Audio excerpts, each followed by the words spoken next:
All right, we have a special guest on Lulz today. It is Elihu Feustel. He is the author of a new book, Beyond the Odds: Efficient Market Theory and Tools of Warfare for the Modern Sports Bettor.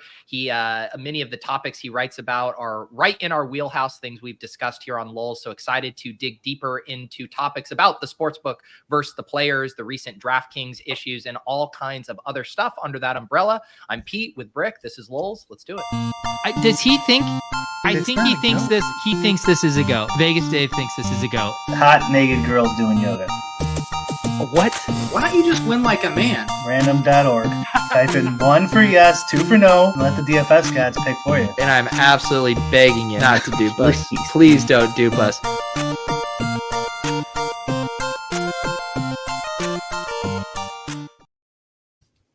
Let me get my guests on stage here. There we go. Elihu, welcome to Lulz. Excited to have you, man. Hey, thanks for having me. Appreciate it. Brian, tell me, because you introduced me to Elihu's work previously. Where did he first come across your radar? He would be, so I have kind of, I don't know, 2 or 3 installments of sports writers. So my first one's my age. People will probably remember the Blackjack writer. So Kenny Uston, I loved Kenny Uston's book. I liked Blackjack Attack by Don Schlesinger, and that was kind of my entryway into gambling books. And so I don't know, the youngsters probably don't know, but like Barnes and Nobles back in the day had a gambling section. You'd see all the the 2+2 books, right? They'd be sticking out, and you already had all those. Then there was like Blackjack section. And then from there, I moved on to much later on. His first book I read was Conquering Risk, I think. I have the hard copy somewhere. And that was when I first started like getting down into the spreadsheet stuff. Like before that, I was a poker player. Funny enough, we have Taylor Caby on next week. He's another one of the guys who I've learned a lot from in my gambling venture. But yeah, and so sports betting, I kind of gave up on it after about 6 months in like 2011-ish, after putting in quite a bit of time into it. I don't know why. I can't remember that far back. But the good thing was a lot of the work I did led into DFS. And so I started playing DFS maybe 3 years later, seriously, and then that became my job. And so part of that reason is because of you. So I appreciate it, and thanks for coming on. Hey. Yeah, flashback. The first gambling book I ever read, again, I got at Barnes & Noble, was Blackjack for Blood by, I think it was Bryce Carlson, which was the beginning that took me from being a trial lawyer to drifting into other areas. I never read that one, and that's pretty rare for me not to have read one of those Blackjack books back then. I had a lot of them. So most of the other books had simple high-low strategy, +1, -1 count. Mm-hmm. Bryce had a level 2 count. So some cards are +1, some are +2, -1, -2. And what he did differently from everyone else is the aces, he didn't track them in the count, but used a side count for betting. So he gave you a better count for how to play and a better count for how to bet. So it was really good on double deck games, whereas high low is pretty good for the 6-deck. But I don't know if we're getting too much in a tangent. Hold on, I got to talk about this. Yeah, because I was bringing. So Kenny Uston had 3 points. This is so long ago. This is got like 20 years ago, and he would count aces with his foot. Do you remember this? So yeah, like 1, 2. You just direct your feet and you leave it in that place, and that's how you can count aces. And Schlesinger in his Blackjack Attack, he did like just some matricy of what, oh God, I think it was aces, but maybe some specific things you needed to remember. And like 10% of them made up 80% of the outcomes. So it's like, just remember these rules for the sure. illustrious 18 for the adjustments. Yeah. Okay, there you go. Yeah.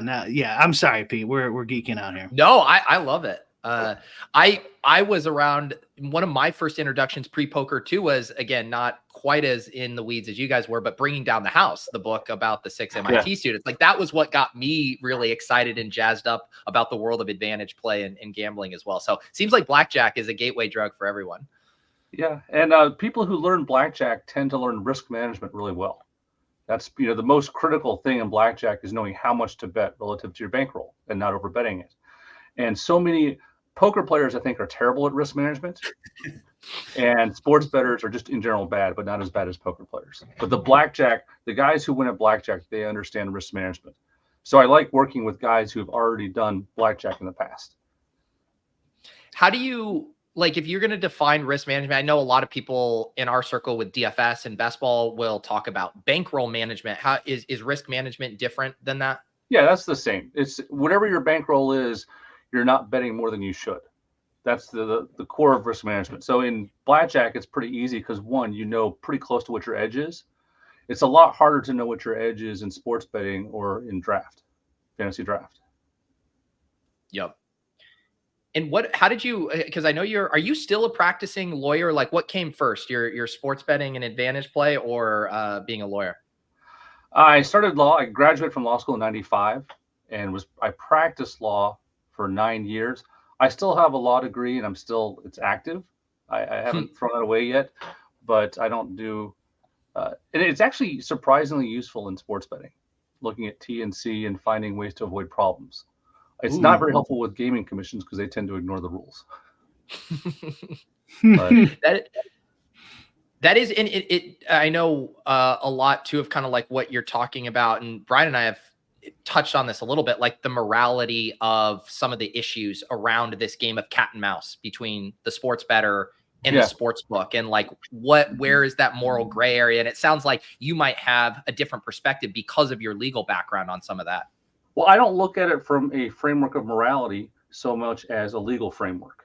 If there are some laws that aren't moral, and there are some actions you can take that are immoral that happen to be legal.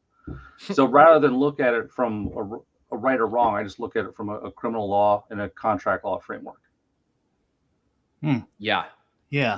That makes it easy on you. Well, I mean, yes, it does.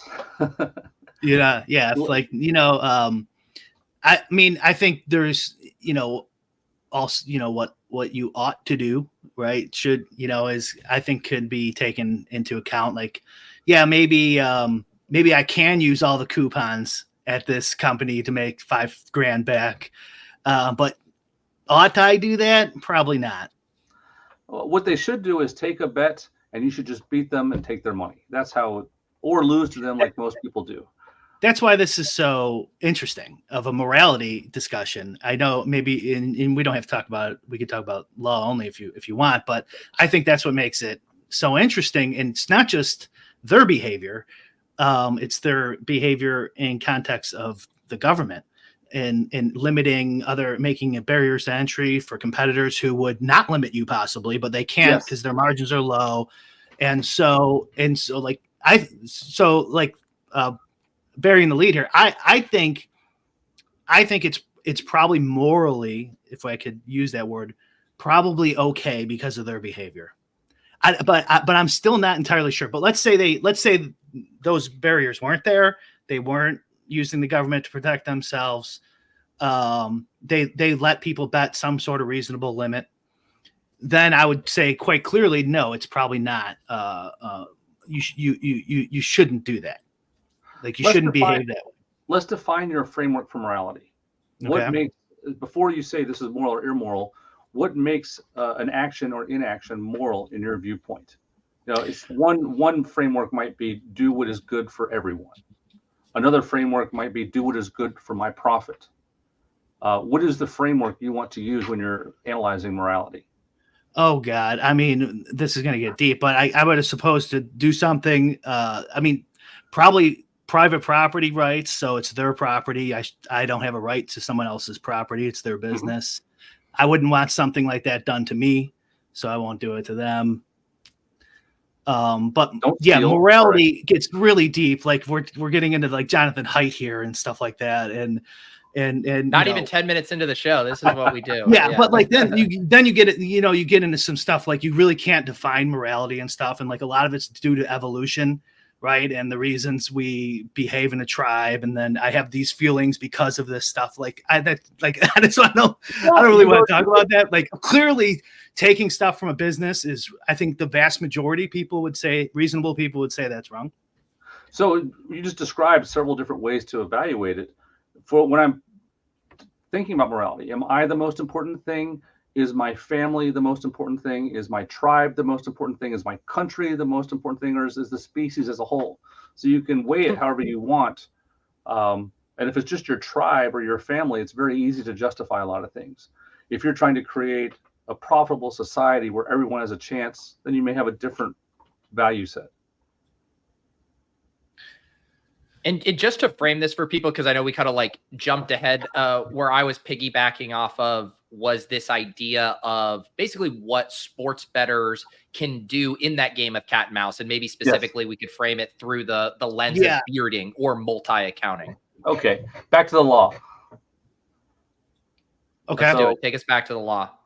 Well, most of the contracts are going to say you have to be the controller of the account, and only one account per person. So the first question is, if you went to court on that contract, would that be a reasonable contract? If I opened 2 accounts and then they wouldn't pay me on one, and I sued the sportsbook for not paying me on the second account, their lawyers would raise a defense. You breached the contract. This is a critical term. You breached it. Therefore, we don't owe you. And a court would probably uphold that. Now, another perspective might be from a criminal prosecution. Is it fraud? The elements for a fraud are you have to have a misrepresentation, a reliance on that misrepresentation, and a harm caused by that reliance. So in the sportsbook's criminal prosecution against a bearder, the bearder represented that he only has one account and that this is not a new account. The sportsbook relied on that to either give him more bonuses or to give him regular limits when they'd already made a business decision to cut it. And as a result of that misrepresentation, they either lost more money in bonuses or lost more money to his wagering. So in that context, it's a pretty slam dunk case of criminal fraud. So from a legal perspective, you're on treacherous ground if someone ever decides to go after that. And we've seen that happen in Australia. There was a guy who he actually opened over 1,000 accounts, and I think he went to jail for 5 or 6 years for it. I didn't hear that one. It doesn't surprise me with Australia. What do you, because it does seem like you view it maybe differently from some other sports bettors, like listening to you kind of talk about it with Rufus. Do you feel like you're playing this game almost with one hand tied behind your back if you are, more playing by the rules, knowing that these other sports bettors are gaming it in a way? Not really. There's so many different ways to win money, and the low hanging fruit is just bonusing.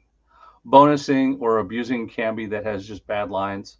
And, yes, you can create multiple accounts, but there's so many different ways to win.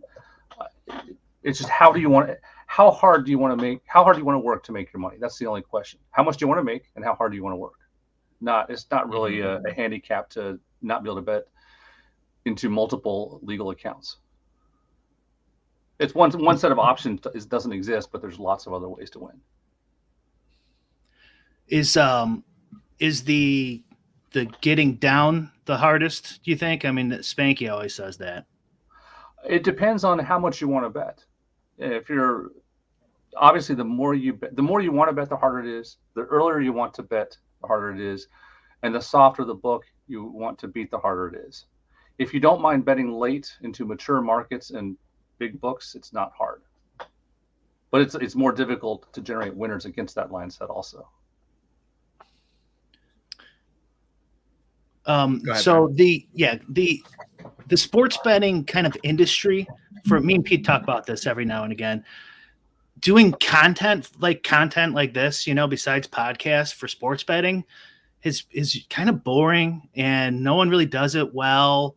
This adversarial relationship between, and please don't make me define what adversarial means. And this adversarial relationship between sports bettor and the books also makes it I don't want to give player props that I can from DFS because you're going to get limited anyways. So or like I give you out a prop and then the first guy gets it and then the line goes, okay, can we work together? Like that seems like a pain in the ass. 'Cause now I got to trust you with my money. Just like from every angle from a poker player or DFS player where we have this peer-to-peer world, it's like kind of, I don't know, boring. I don't know what the word is. Like, maybe you could talk about, have you thought anything like similar to that? I guess the sports betting is very different from poker playing. The winners, the people who win in sports in general are very reputable. The people who win consistently and do partnerships with other people, they do so because they have good reputations. They don't stiff people. So it's very rare to hear of a major winning player who acts dishonorably because your reputation is so critical. I mean, in poker, if you stiff someone, you can borrow money and get back in the game.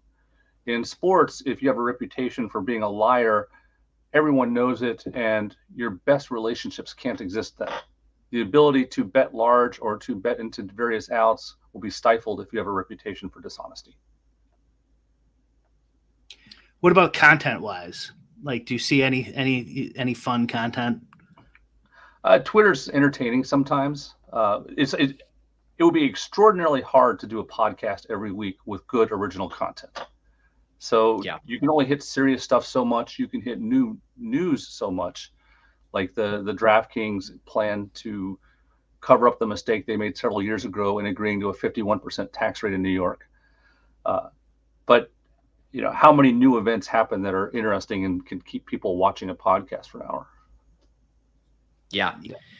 And we talk about that a lot. Like there's really good educational content, yourself included. The guys over at Unabated, we've had Captain Jack on, do a lot of good stuff teaching people how to fish. And then there's that other side of the coin where you have the touts and you have the packages and you have the wild promises and the marketing aspects. And it's like, how do you view that arm of the sports betting ecosystem? Because it is pulling in new people, like it is keeping the industry afloat. And yet there are some shady practices there.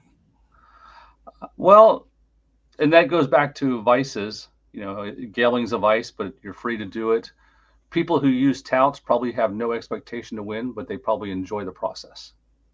So most touts are not going to increase your odds of winning, but they may increase your engagement. You may actually enjoy it more.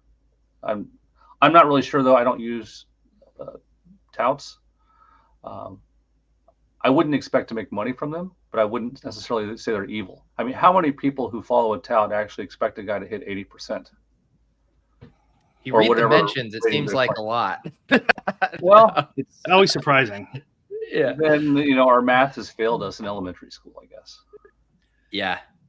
Yeah. Yeah. Go ahead. No. It's like this. The people they attract are often the people that aren't going to understand those things like probabilities. And they're almost selling them this false hope of what's realistic. Well, these same players are going to lose no matter what they do. Doesn't matter if they lose it to the sports book or to the touts. Yeah. So that's true, I suppose. Yeah. What's your thought on like I define gambling, or at least part of it, as an entertainment product. Do you agree with that? It can be different things to different people. So, I'm asking you. For me, well, what I do I don't gamble, so I don't know. What I do isn't gambling. For most, so you're saying you have such an edge, you're just basically not going to lose. If I hit the long term, there's no risk of losing if I hit the long term and don't overbet. It's it doesn't take much of an edge to get to a long term point where you're going to win. Yeah. Like I lose with movies. I never win. I always lose. I always pay, right? Like I lose money overall, but I like it. It's entertaining, and I'm still do it. Like so. You lose money with movies? Did you say? Yeah, because you have to pay an entry fee. Okay. Oh, sure. And that's entertaining. And if there's some people who probably gamble for entertainment, if having $10 in a game makes it that much more interesting to you, and you paid 50 cents for that entertainment, that's not a bad deal. What else could it be besides entertainment? It could be a problem if you are betting with the expectation of winning and you don't have a reason to have that expectation. Sure, but like every hobby can become a problem, right? Like people hoard Legos and shit. You didn't see my Lego closet, so. Well, how do you, because to Brian's point though, right? Like if every single person in the sports betting space was like you and they say, I don't do this for entertainment. I'm not gambling. Like I'm extracting money. Like the ecosystem couldn't exist, right? Like it does need people participating within an entertainment framework for it to exist at all. Or a degenerate framework. More importantly, I think the degenerates probably contribute a lot more than the entertainment people. But yes, you are correct. I still think it's entertainment either way. So like, let's use the movies. So like I can make money at movies. Like maybe I sell them. Maybe I work in the industry. I could lose money by paying for their products. I could have a problem, get an addiction with it and buy tons of movies. So I'm the. Is this where we hear about your porn addiction, Brian? my naked yoga addiction. So it's just entertainment though. But the human brain does not respond to movies or Legos the same way that it responds to cocaine or heroin. You get a much higher dopamine rush. You have an addictive response, and in many ways, those who are deep into sports betting have the same addictive behaviors with sports betting that you see in drug addiction. Whereas let's say that's true. Let me finish this a little bit. You don't get the same addictive response in most hobbies. So in some ways, I would say sports betting is much more at risk for people than movies or other hobbies. And it is a vice that is similar to drug use for those who consume it. Well, let's say it's the highest. I'll just grant it's the highest. It's still entertainment. It's voluntary taxation, which means it's state sponsored. Well, no, you can make money. You can, but not collectively. As a whole, what industries collectively? What's that? How does that work collectively in any industry? Yes, you can make money, but it's a negative sum game. So is the money is being pulled out to the sports book movies being pulled out to taxes. So money is everything. Money out. I'm gaining entertainment from the movie product, but it's still negative sum for me. Yes, but it's how negative is it relative to the payoff? Let's say it's the most negative. It's still entertainment. Okay, well, I'd have trouble rating movies as negatively as morphine addiction. Okay, let's say they're least negative. It's still entertainment. Okay.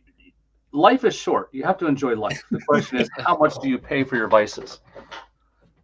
Sure, it's still entertainment, though. Yeah. I mean, I like pizza, but if I ate a pizza every day, I'd be... That's true, yeah. I don't think we're getting anywhere with this. So someone in the chat wanted to get your thoughts on a book's ability to limit winning players. Obviously, a classic kind of conversation with that spins off from this dynamic. Well, legally, they have a right to do it. I think it's lame because you can run a business well without having to limit players. The marketing books, they do this to cut expenses. This way, they don't have to spend as much on math. They don't have to spend as much on research. They don't have to manage their company as well by branding themselves just an entertainment product instead of an economic product. So yeah, it's legal. I think it's lame, and I don't like books that limit people. I don't. It's a very frustrating experience for those that win, or even those that lose to get limited. But that's kind of goes back to your thing too of then, so people say like, no, I completely agree with it. And that's why if they're going to play this game, then I have to play the game and get someone else to make an account. And you're saying like, I realize this is frustrating, but I'm just not going to break the terms and conditions, basically. I'm not going to create a second account, in part because I think the potential consequences are too high. When I drive, I speed. I always go at least, 5-8 miles an hour over the limit because I don't see many consequences of violating that law. The downside of if you break their law and you beat them out of 100,000 or however much you beat them out of, a likely consequence is they're not going to pay you. So you spend all this time to not generate any income. And a less likely response, although I think this is increasing, is that there could actually be a criminal prosecution against you. Have you heard especially any horror when there's stories of that happening to people who've done that? there's only been a couple cases in the U.S. and it's always been when there's another accompanying crime. So a person who stole 20 debit cards and opened up 20 accounts from his basement, he got charged with all the stuff, but if he hadn't done these other things, he wouldn't be charged. That's the same way with, you can be charged with illegal sports betting. But the only people who have ever heard of being charged with illegal betting are the ones who stole a check to fund it or did some other more serious accompanying crime. But I think in the future, the amount of damage players are doing to the legals is so high through multi-accounting, they may change that balance. Right now, if a DraftKings or Bet Rivers or Kambi brought a prosecution against a player, it would be a lot of bad PR, potentially. But the amount that they're losing to this type of stuff is so high, they may have to change the way they're responding. We had Profit X on the betting exchange here in the States. I'm not sure if you're familiar.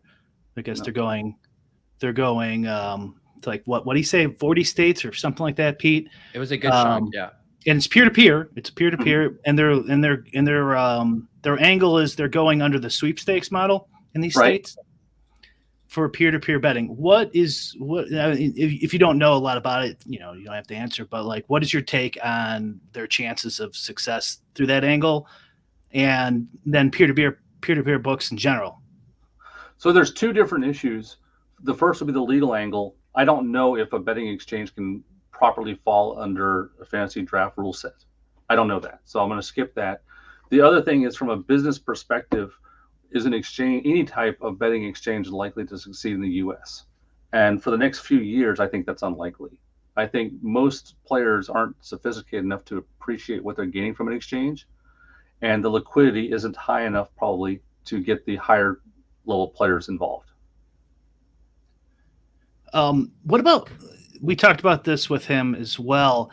In my head, and I think this is how it works at Betfair, it's kind of like the poker head-to-head lobbies. Like, eventually it's an end game boss, and you got like the 5 best players who sit all the tables. And it's like, yeah, the rake's lower, but like, it's still kind of like, you're playing against the best players in the world. It's not really, me and the guy 2 streets over, both are playing, want to bet the Bears, Yeah, when you get to the ultra liquid places, yes. Then the exchanges just become a way, again, to take money from the fish and feed the sharks. It just takes a while, and the exchanges are actually incentivized to prevent the sharks from eating all the fish, because the exchanges make their money when money circulates. It goes here, it goes. The best thing would be if you two were just going back and forth and they're earning their commission each time. Yeah. The problem is, if the shark is taking out 10% of the money with each exchange, he's taking out money a lot faster than they're earning a commission, and the money gets sucked out. When the money's sucked out, it's not bouncing back and forth earning commission. So when you're running an exchange, you have to either accept that, or more likely with Betfair, for example, they have a premium charge that increases the more you take out. The more you take out relative to the commissions you pay. But I've heard horror stories of people who've just been gouged by it, in some cases unfairly, anyway, that's a story for another day, though. Well, I have an idea that I told him, which he didn't seem to like very much. I love like the Zoom poker model, where you get randomly assigned a seat and then you switch after every hand. And I want this in DFS, and I feel like in peer-to-peer it could happen too somehow. Like, you just put up a line, Bears, Rams, this +4, -4, no vig or anything. And then you bet on a side, and you get entered in a pool, and then you get matched up with a peer on the other side. And then forget the line. You just like, we're going to charge 2% or whatever their commission is. So this is just for entertainment. And that might work for people if you could educate them on it, convince them to do it. No, I mean, they're gambling still. Like, they're gambling, but yes, they're gambling. But the people who do this to actually make money would probably be a lot less interested in that. Oh yeah, for sure. I don't think you could get the liquidity either. I'm just trying to brainstorm like ideas that make it so it actually is peer to peer. And if let's say you bet 100,000 on the Bears +8, and then me and Pete are donkeys. We bet the Rams -8. There's no vig. We bet $50 each. Well, that gets entered in a random pool, let's say, and then even donkeys who are on your side, you might not get our 50. Like it's just randomly assigned and matched up. And so like they might put 100,000, they might want to be able to get 100,000 down, but they probably still, based on just like the liquidity factor, that they have 100,000 down, that they get most of it anyways, even in the random matching. But I don't know, something like that could possibly fix it. But like, I mean, sports betting really is, it's like these conglomerates, you know, these you know, and then you got the like middle tier who kind of guys who are reading your books and, you know, putting a little effort into it, maybe making a little money, maybe losing a little money. And then this new kind of like prop hunter thing that's in our world of, because the DFS guys are already doing props already. They've been doing it for years. And then so people can kind of make money like that, but you get limited so fast doing that. Yeah. I gave up on props a long time ago just because it was hard to get and keep liquidity. Yeah, I believe it. Yeah. But that was like, yeah, go ahead. That was a big thing for me when I started, though. It's some of the edges on props, especially if you're, you know, first to bite on it, it can be just crazy. Would you say now, because like obviously you have, if you think about the progressions of how do you get to, you know, making a book of, you know, you're looking into the math behind this, you're finding your edges, and then there's the actual sports betting itself, putting it in practice, yada, yada. And now you're getting to the point where you're teaching and you're making content around it. Are you at the stage with all of this stuff where the content, the teaching, the books is what is most, you know, invigorating for you? The problem solving is still the most interesting thing to me. Okay. Solving an issue, whether it's the value of moving the kickoff return point 4 yards ahead on a game total, or whatever problem you have. Things are changing, and finding answers and then executing the answers, putting that new answer into practice. So once you have the execution working, then it becomes boring. But when you have an idea and you have a solution and you're trying to find a way to turn that solution into money, that process before you get to the end is fun. Yep. And people always ask the question too, like, well, if you have this big edge, if you have all the secrets, why share them? Why give them away for free? Most of my edges aren't that big, first of all. Second, edges are always going away. Anything I'm doing is going to be gone in a couple of years. It took me 3 years to write this book. A lot of the stuff that I wrote about is already diminishing. So some people like to hold tight to their small edges and hope they never go away. I find that giving stuff away and talking to other people and exchanging ideas, I gain a lot more than I lose. I agree with that 100%. When I was, this is the reason we're doing this show right now. When I was doing poker, I was very isolated. I wouldn't talk strategy with anyone. I was in no cliques. Seems like you wanted to say something there. Yeah. No. And so, oh yeah. And so once I got into DFS and started being successful and noticing people saying my screen name and stuff in chats and stuff, I decided like specifically to be more public and do a podcast, and it hurt, you know, because some of the ideas I have definitely have been used by content sites, like for sure. Mm-hmm. And they probably otherwise wouldn't have, or taken a little longer maybe. But like I am friends with Pete and a whole bunch of other guys now in the industry, which is fun. I get to do podcasts, which I enjoy. I started a business with other DFS players who they probably wouldn't even know who the hell I was, you know, or like they wouldn't trust me because they didn't see my podcast, you know, maybe. And it has all these benefits. And like I've always wanted to write a gambling book too, you know, like you, because just for the nostalgia of that Barnes and Noble, you know, the shelf. And you know, you could do that, but if no one knows who you are, like, you're probably not going to buy it, you know, like especially these days. So there's tons of benefits to that. People, they just go, oh, you're giving away your edge, you must suck or whatever. And it's like, there's a little more to it. Well, just, you know, take a moment and think long term. When I published Conquering Risk 14 years ago, that turned out to be a fantastic move because I ended up meeting so many people. Lots of people wrote me, asked me questions, and it actually steered my path for, you know, many years after that.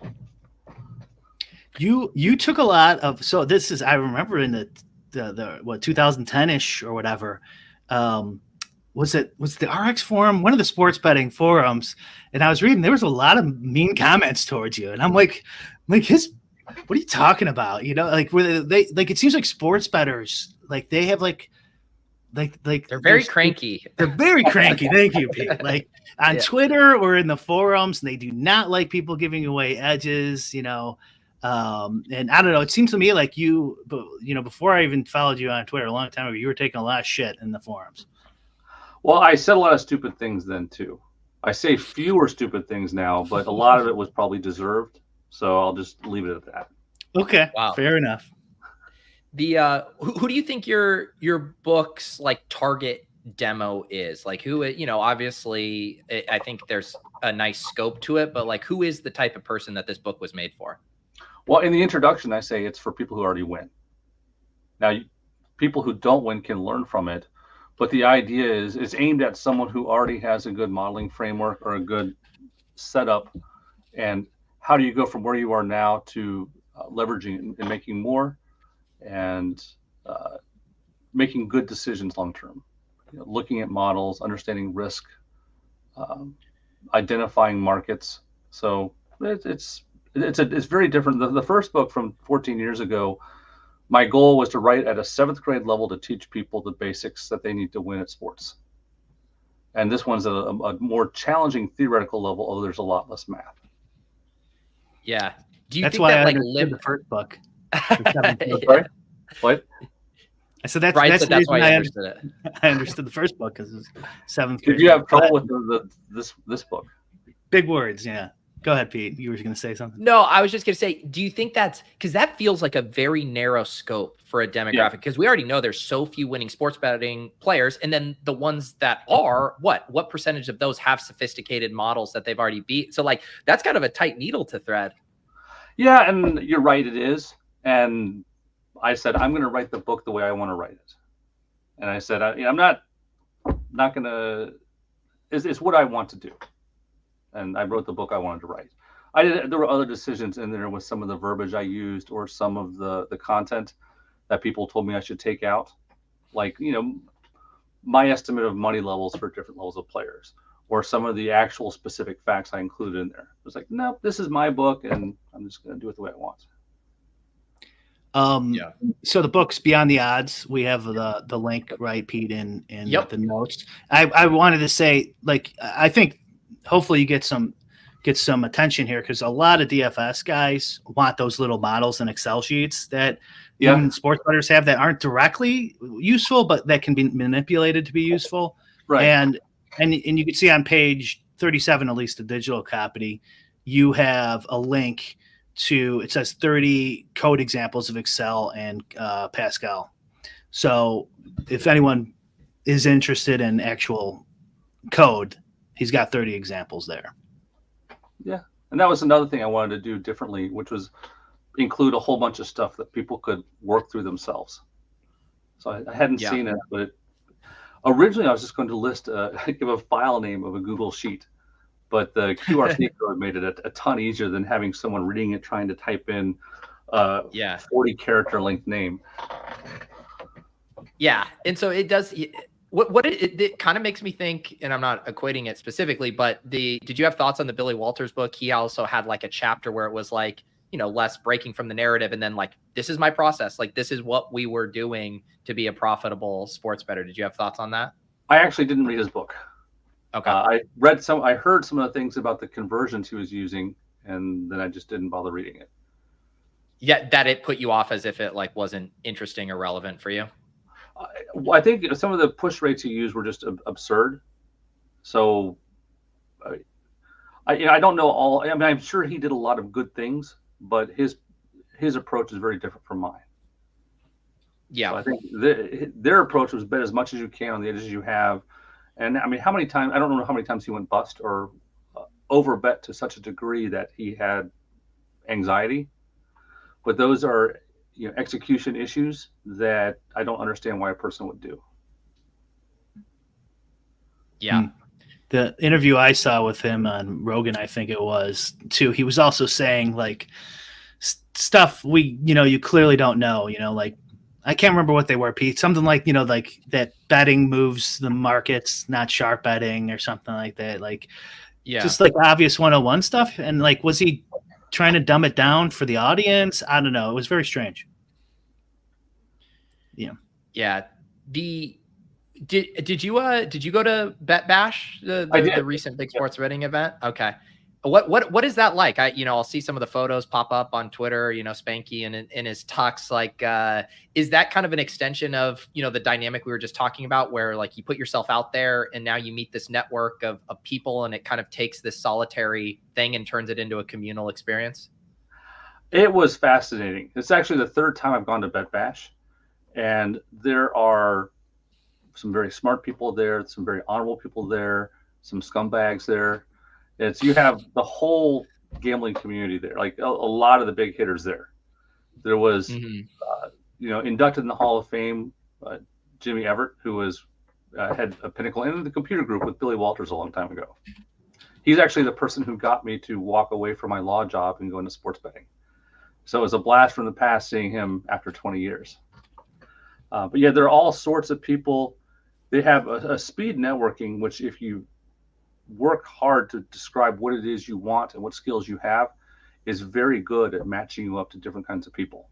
So I was looking for modelers, movers, and I found some very smart modelers who are attacking the problem. The new thing to do now is trying to come up with a way to win at post so that it's harder to clock a player. It's hard to rate how smart he is if he's betting at post. So that's a new generation, and lots of people are doing that. And there's quite a few people who are specializing on that I met at Bet Bash. And when you say post for people, you mean a lot of the typical value in sports betting is you get in early while the line is efficient, and it's much harder to beat a closing line number. And so when you say post, you mean the closing line number? Yeah. So post is when the match starts. So in general, if a person bets more than 6 hours before the match starts, it's pretty easy to beat. If they bet on overnights the night before, if you have a good model, that's the best, but the limits are going to be very low compared to how much you can bet. If you bet at the last half hour, the last hour, not only are limits going to be highest, but when a book looks at that wager, they're going to be much more tolerant of you winning, because they're going to think you're lucky more than you're smart. If you bet on an overnight, you bet the Cowboys -6, and on game day it moves to -7. You've picked up probably 5% value going from 6 to 7, and that book says, "Oh my God, that wager's clocked at +5%." And if all your wagers are being clocked at above 1.5%, 2%, the book's going to be terrified of you. Whereas the new generation of modelers, they're saying, if I can come in the last 60 minutes and the closing line is wrong, I'm going to bet into a wrong close, and maybe I'm only going to I'll hold 3-4%. Whereas that wager at -6 closing at 7, you may have an 8-10% edge. Maybe NFL is a bad example, but in college sports, it's not uncommon to get 8% edges when you're betting into overnights. So instead of going for the giant edge, the diamond, you're going for lots of coal. You go for a much smaller edge and a lot higher volume, but then the regulated books have a lot more trouble determining how smart you are. So they can't, some people can get kicked out in just 2 bets. You make 2 bets, you bet the Dallas -6, it closes at -7. You bet it happens twice. The book says, nope, no mas. Whereas if you're betting and you're winning with an edge, but it's not as obvious, you can last a lot longer. I was going to ask you about that as far as like their detection. And I know you have some experience behind the scenes on that too, where I've always heard people say that, like, you mix in, throw in some parlays, throw in some spread bets to throw them off the scent. Like, aren't these systems like sophisticated to be like, their bets are very polarized? It's either like really fishy stuff intentionally, or they are betting 24 hours ahead on an overnight thing. Like, can't the system detect that and be like, this is still an account we're going to flag because we can tell what you're doing? Yeah. Well, ask your degenerate friend what he bet in the last week. Pete, what'd you bet last week? I only bet for entertainment, Brian. So when did you bet? What did you bet? How did you bet it? So ask some of your friends who aren't doing this for a living. Get a survey, and you want your bets to look just like theirs. The same sports, the same time placed, the same. If you're using parlays or teasers, whatever it is you're doing, you want to look like them, except maybe you're betting more. And your friends who are betting this stuff and losing, they're not betting overnights. They're not betting soccer or tennis, probably. They're betting, your bread and butter sports. They look at the TV, they see their games on in half an hour, and they're going to bet it. So if you but can, then what do you say? Because you often will hear from people like the best way, if you want to be a successful sports bettor, go find a niche that is undercovered. Find the Japanese ping pong league, the Australian volleyball. Yeah. But isn't that going to be the thing that flags like, hey, your degenerate buddy isn't betting those things? So like, how do you balance that dynamic? Yeah, absolutely for US books. But if you are a niche bettor and you bet into the market making offshores, if you're betting into Bookmaker, if you're betting into Pinnacle, if you're betting into Bet Online, you can beat them out of a lot and they'll just let you beat them. They'll use your information to sharpen the number. But if you're beating them, if you're betting openers, they're using that information to get to an efficient price faster. And they're willing to pay you, allow you to win for that information. Whereas the US, now contrast that with the US books. Most of the US books are not market makers. They're not trying to find the right price. They're guessing, they're looking to see what the other people are doing, they're following. But for the most part, they're not searching for the truth like the market makers. The exception is Circa. Circa is a market maker also. But most of the other books, they're just parasites trying to suck money out of the system and not actually add any information to the marketplace. Yeah. So retail books. Go. Well, what is the, because I think I've maybe asked this to someone before too, but like, why is there such a divide between those two models? Why wouldn't the US books be willing to adopt that kind of offshore model? There's a much higher cost to use to be a market maker. If you're going to be a market maker, you need much more talented individuals, people who can sniff what's going on in the market. You can see what the other books are offering. You can see what your top players are betting. You're not kicking out the winners. You have to have the winners coming into you and being able to communicate bets to be a market maker. So you're going to have a segment of players that you lose to. You're going to have higher costs for personnel. You're probably going to need a pretty sophisticated math team. You may need a better software platform to handle this so that you don't get just smashed. So when a smart player abuses a retail book, the retail's response is cut their limits and make them go away. When a smart player abuses a market maker, the market maker looks and they either adapt. They say, how did this guy beat us? He's just destroying us. Let's reverse engineer it. Let's have some math guys look at what he's doing. Let's come up with a better number. So the market makers evolve faster than the retail books. They have to. But the costs are much higher to be able to have that kind of adaptability. Now, on the upside, the market makers have a lot less fraud issues. You don't have people going into market makers trying to create new accounts because of their limits. Now, there are other issues. There may be bonusing, or there might be, trying to circumvent auto move. But it's the incentive to beard into a market maker is much lower than it is the retail books. Gotcha. It seems to me, if a company like Bet Online or whatever can afford it, a multi-billion-dollar DraftKings company can afford it too. It's just to me it boggles my mind. Like when you have Dave Portnoy as like your point person, like what a selling point he would have is like, we're the only book in America that doesn't limit people, even though that Circa does it too, but he could lie and just say, we're the only one that we take all the sharpest action. And then have like at least a hybrid model where you hire, maybe they spend $20 million on this, they're probably saving that or making it back. And then it's good pub and they don't, to me, it doesn't make any sense. So some companies might be trying what you're describing. So I think both FanDuel and Circa are trying to move in this sharp direction, but it is very hard to go from being a retail book to being a market maker.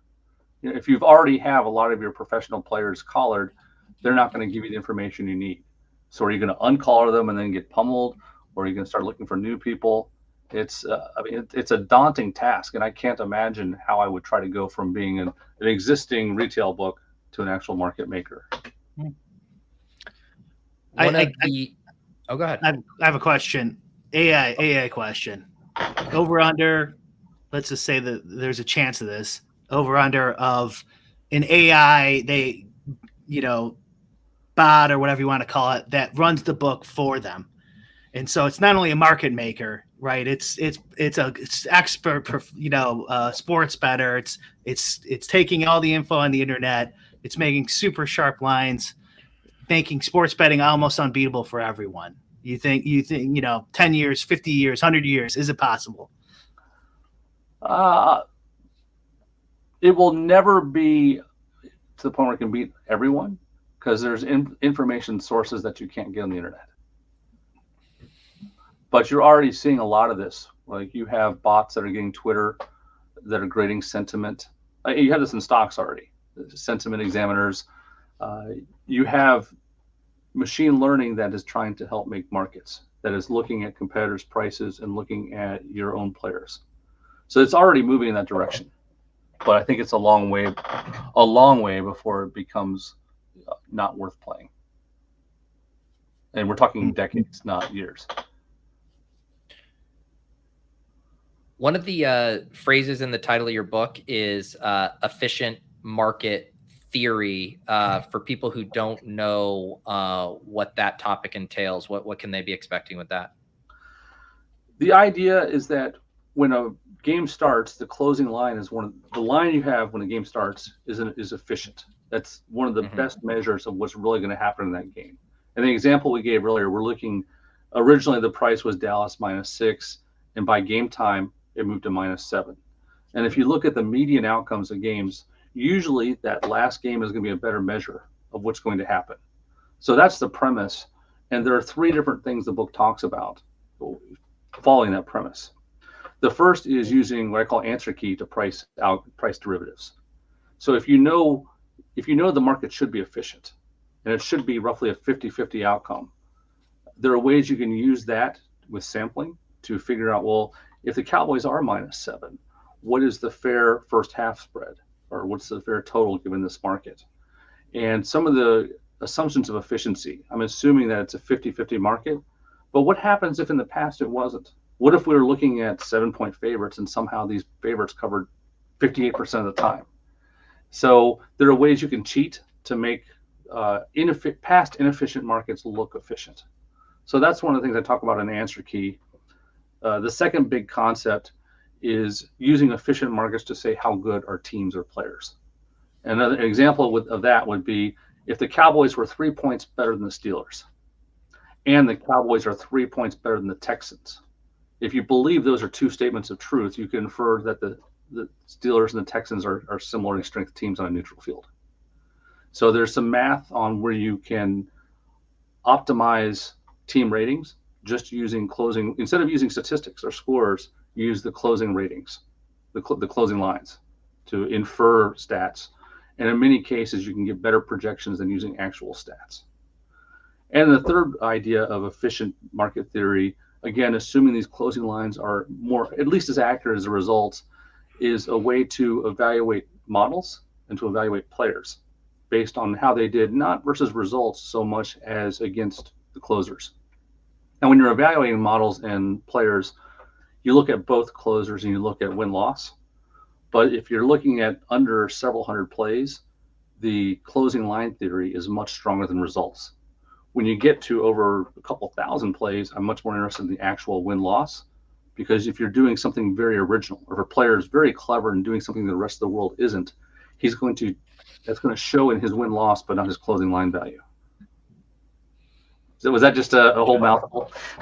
No, it's a good explanation of what people can expect in the book there too. How much of do you think the value of what's in the books? Because you mentioned some of the stuff you've been working on it for 3 years, the goalposts have maybe changed on some of those things.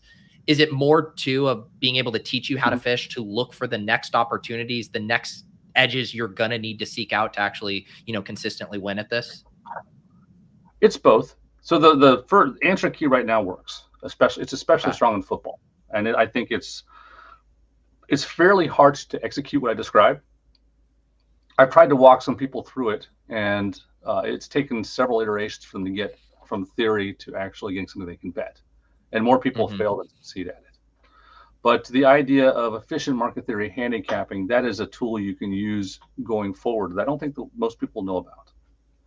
So it can, if you have an existing model now or in the future, you can use that as a different approach to, you don't use this in isolation, you use it adding to your model. So for example, if I have a model on college basketball totals, and I have my projection based on all my information I have, I can then add the inferred total for this, what this game should be if you believe the closing lines are accurate. So then I have two totals. I can use an ensemble and get a much better number than I could using either one in a vacuum. Gotcha. The oh, go ahead. There's actually OA has a good question for him, but we haven't talked about the gambling tax yet. I know. Okay. Yeah, we got a lot. Yeah, let's hit on that quickly just to set the table. We talked about this last week, even floated some theories that they might pull this back or walk it back fairly quickly. And then we got news, I believe it was yesterday or 2 days ago, that they are in fact not going to do this. So what was your take on this whole situation, Elihu? It was a blunder, a marketing blunder. So the idea was DraftKings was going to, 4 states, DraftKings was going to assess a 3% surcharge on winning wagers. So what that means is if you're betting $110 to win 100, now you're betting $110 to win 97 after the surcharge. So you're raising the average VIG from 110 to about 113.6. And they were hoping, their belief was that the players would be angry and write their legislators, which we know players don't do any kind of thing for anyone. So, and then the second best thing that could happen would be all the other sports books get in line and join them. And that didn't happen. So they're out here threatening to raise the VIG to 113.6. No one's going with them, and the players are angry at DraftKings, not at the regulators. So they pulled back pretty quickly and said, all right, just kidding. But it was caused because they made bad deals. They I think the New York tax is 51% of their revenue, which is insane compared to, I think Las Vegas is about 10%, just as a comparison. Wow. So imagine trying to run a business where over half of your net income is taxed. That's just, and they agreed to that deal because they just thought, we got to get in this state. We need to get the players on our site, and we're willing to make a bad deal to do that. I think they were just manic. There's no rational explanation for why they would do that. Yeah. Well, what was the alternative? Say, sorry, New York, we're not going to bid here because it's too high. And then if all actors were rational, that tax rate would have come down until it was reasonable. Yeah, maybe. But a competitor would have swooped in and said, "We're willing to pay it if we can have the entire market share." Right. They might. But right now, everyone. How many different operators are in New York? It's not just DraftKings. It wasn't a monopoly. So, if they had collectively been more responsible, they'd have a lot more money. Yep. Yeah, that's never going to happen.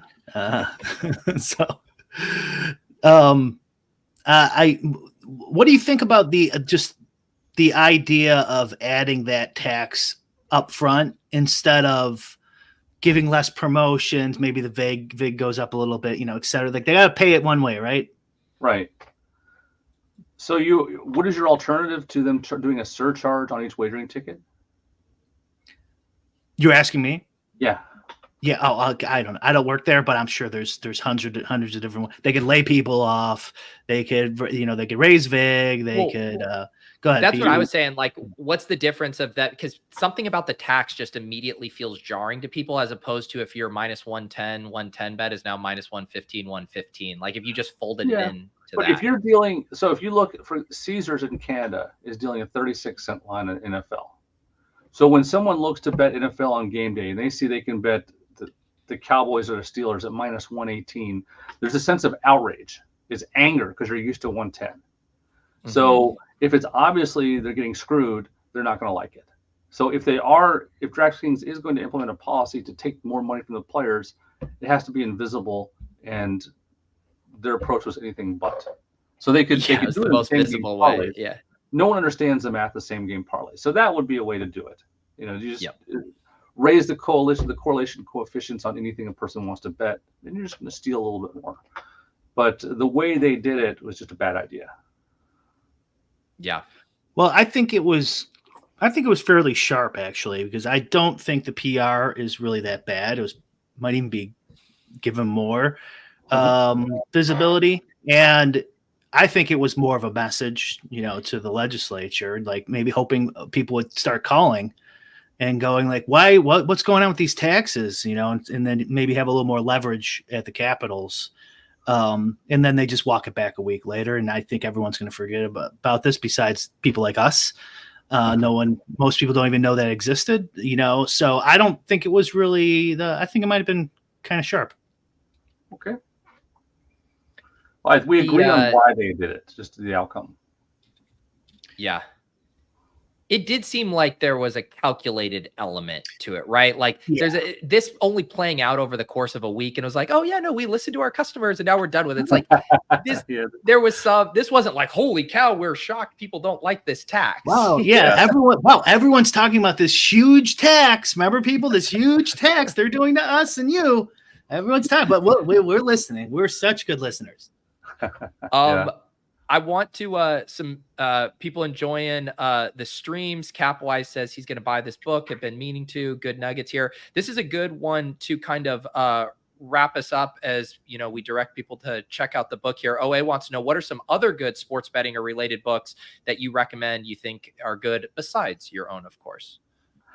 If you're a beginner, I would start with 2 other books, and these are older ones: Stanford Wong and Sharp Sports Betting, and Weighing the Odds with King Yao.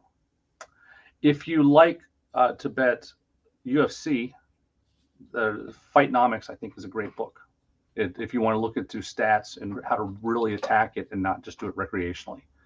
If you like golf, there's a great book called Every Shot Counts. Awesome. And if you like tennis, if you want to really do a deep dive into tennis, Analyzing Wimbledon is great.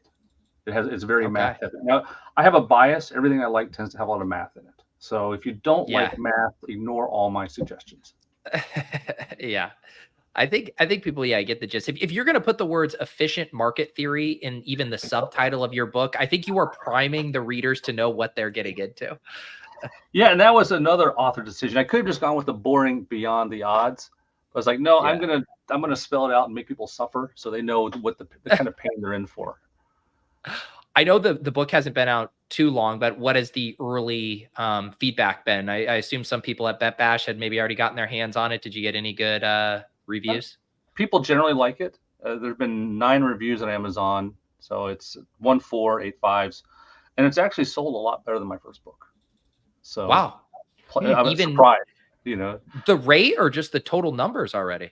Both. So I mean, wow. in 5 weeks, I've sold as many as I did in 2 years at the Conquering Risk. Is that Twitter, do you think? It could be. Because you didn't have Twitter back then, I don't think. Correct. Or people may just want to know about warfare and efficient market theory. Who knows? Yeah.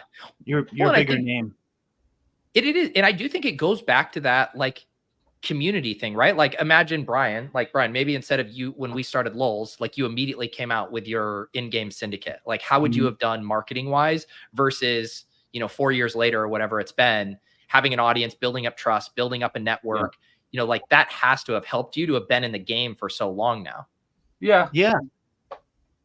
That's a good point. Dinosaur bettors. So I have an Amazon question. So I bought yours on Kindle, and I have the subscription, right? And so it was a freebie. Yeah. You get the full value for that, right? If it's a subscription, I get it based on pages read.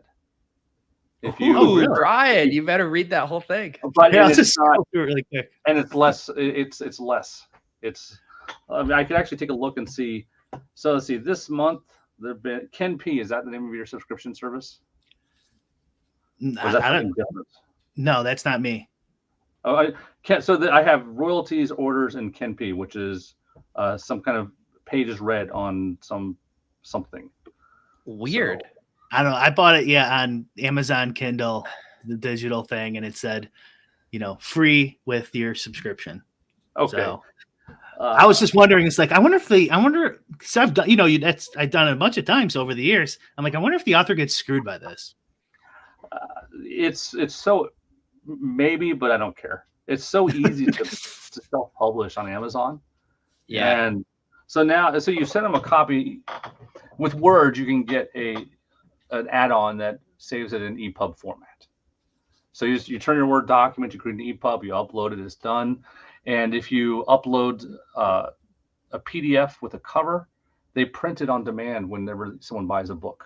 So 14 years ago, I used to send these crates of 32 books to whoever wanted to buy it. Chunks, 118 books. I'd send it. Was just a pain in the ass. Now, someone orders a book, it prints it and mails it, and it just money drops into my checking account. That's it. It's amazing. That It's amazing. It is awesome. Yeah, Kindle Unlimited. You're always right. Kindle Unlimited is what it was called. But yeah, but if you are on something called KenP, do not abandon the book. At the very least, even if you want to rage quit the book, quickly tab through and so they think you read every page. So Elihu can get paid accordingly. Yeah. Well, is there anything else? Obviously, I got the link in the description here. We'll have it in the audio show notes for the podcast listeners as well. Anything else you would like them to check out other than your new book? No, but thanks for having me. It's been fun. It was fun. Yeah, Thanks for coming on. All right. Anything else from you, Brian, before we power down here? No. Somebody mentioned how my app's not working on DraftKings. They just updated their like table. What's it called? Draft board. So it's coming soon. A fix for that. Capwise had another book that is actually worth reading, especially for beginner intermediates, which is Logic of Sports Betting. Logic of Sports Betting and also The Interception by Davidow. They have something that kind of inspired me, and I wanted to use what they described, but I thought that'd be too plagiaristic. But they talk about a high variance strategy as a way to avoid getting limited. And anyone who is betting heavy would do well to read and understand that at The Interception. Yeah, that's cool. And I know our buddy Davis Maddock did an interview with Ed Miller when that book came out as well. Well, again, thank you guys in the chat. And thank you again to Elihu for his time. And if you guys want to hear more content, I had listened to his interview with Bet the Process as well. Have you been making the rounds? Any other podcast appearances? I was on a smaller one a couple weeks ago, a Portuguese one. Oh, really? Wow. Yeah. There you go. They interview me in English and then they subtext it in Portuguese because there's a really sharp community in Portugal. That's crazy. Yeah. Never would have known. Pete, we're off next week. We're off next week. The week after that, we're gonna have Taylor KB from ETR, and then we'll probably be off the following week, Brian, because that's when I head to Vegas on Thursday morning for the beat right before NFL Week 1. I knew you were my degenerate friend. See, so do you all pause during football season, or do you keep recording during the zoo for the next 3 months? We just keep rolling. We keep rolling. Yeah. We kind of hang out at the periphery of like actual football analysis and talk gambling and drama and all of that. So we can always keep going. And we do no show prep, as you are now familiar with, and just kind of wing it. So it's not very hard. All right, guys. Thank you again. We'll see you next time on Lulz. And for Elihu, for Brian, I'm Pete. We'll see you guys next time. Peace.